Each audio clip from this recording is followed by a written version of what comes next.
that's a dirty dog on the bed.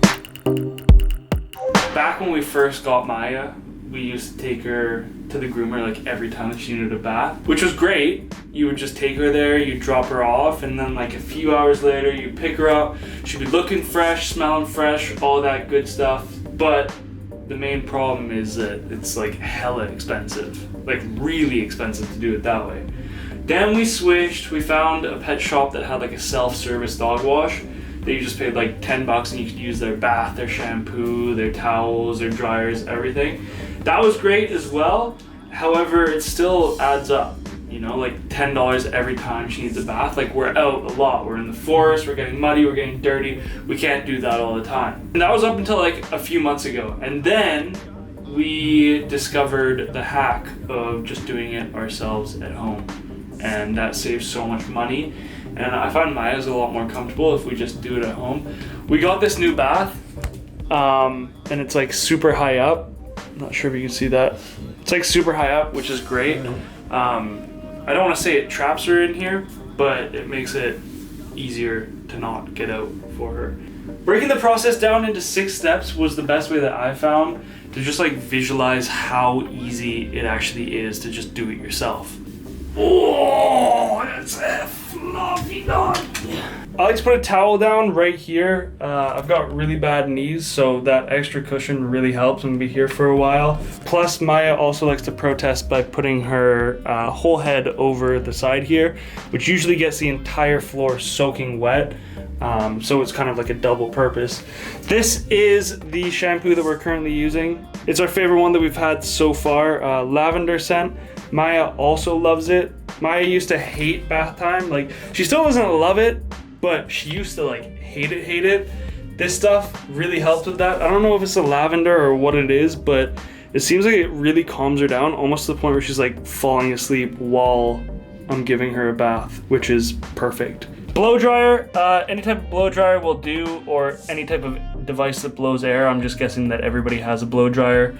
A brush, this is the type of brush that I use. Last but certainly not least is a detachable shower head like this. When we moved into this apartment, it was a fixed shower head, so it didn't really work, but we just went to Home Depot and bought this guy for like, I don't know, like 30-40 bucks, and it's literally game changing. Go grab one of these. It's a great investment. It'll save you money in the long run. As for the water temperature, I like to keep it like a nice, like kind of medium warmth, leaning towards the cold side a little bit, but still like a little bit warm. Maya seems to love it, that temperature. You don't want it to be too hot or too cold, so a nice little warm, leaning on the cold side. Without any further ado, this is step 1. Step 1 is the initial rinse. This is a very hairy dog, lots of thick hair, which just means it's gonna take a while to get her fully saturated. But this first saturation is super important because it cleans off a lot of like the surface dirt, but also it helps lather in the shampoo. So if your dog isn't super wet, the shampoo isn't gonna lather nearly as nice as if she is fully saturated. So let's get a good rinse going on.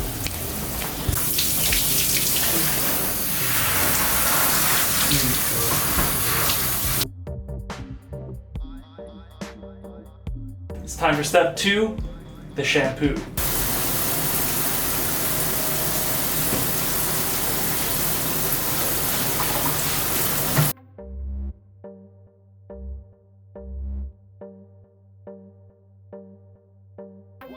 This is what I was talking about, by the way, the hanging the head over the edge. She'll do anything that she can do. Sometimes she'll like bury her head in the back corner, or she'll just hang it over the edge because she knows that it gets everything soaking wet. It makes my life just slightly more difficult. And once you've got your full coverage lather, everything is nice and covered here. It is time for step 3, and that is the final rinse. The final rinse is super important. It's so important that you get all of the shampoo out, like as much as you possibly can. Putting just a little bit of extra focus on anywhere that there's gonna be any type of like friction, rubbing from like a collar or harness or anything. Obviously, get all of the shampoo out, but I like to put a little bit more effort into this area, into these areas here, because it can get really sensitive on their skin if there's any soap left in there, chafing with any like harness or collar or anything like that. Okay, you ready to get out of here? The final rinse is the most important time to work top to bottom because all of that dirty water, dirty soap is going to fall downwards. So you're going to want to start from the top and rinse your way down to the bottom. On those high friction areas that I was talking about, I literally put the shower head like on her, like get right down to the skin with the water. Okay, once all of this shampoo is clear, the most traumatizing part is done. We're ready to get out of the bath and head to step 4, the towel drying. Oh.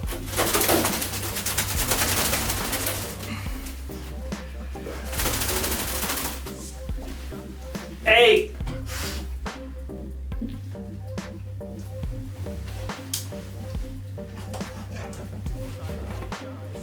This is a standard towel drying behavior, by the way.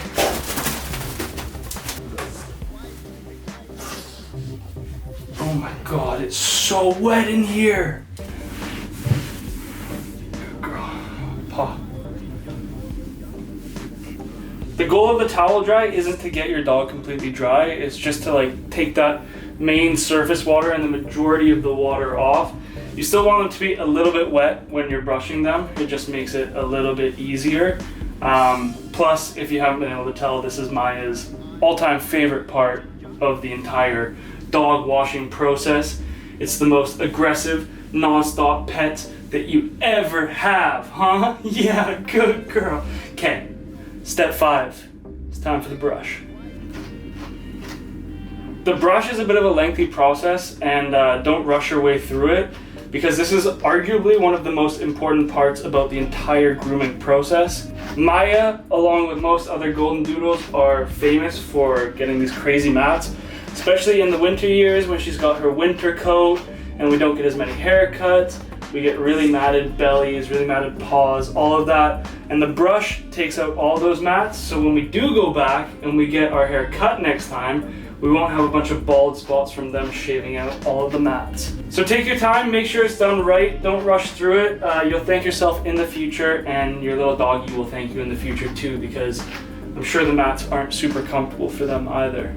Little tip to get the belly, I like to just grab both of her paws and then let her kind of stand up on you like this, and then you can get her belly nice and easily that way.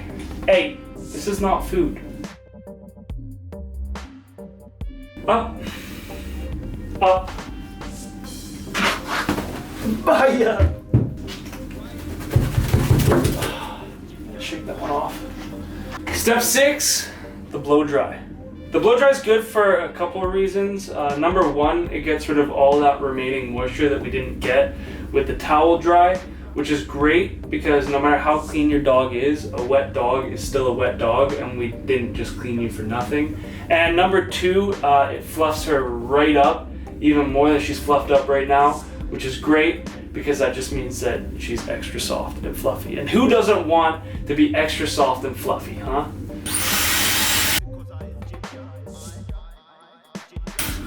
It's a fluffy looking dog to me. Yeah, you're looking great. Thank you. Now that we are soaking wet and covered in white fluff, that marks the end of the video. Thank you so much for watching. That was how to groom your Goldendoodle at home. I really hope this video helped you out. If you want to see more videos like this in the future, make sure you hit that subscribe button. And if you don't, then don't. I'll see you next time. We'll see you next time.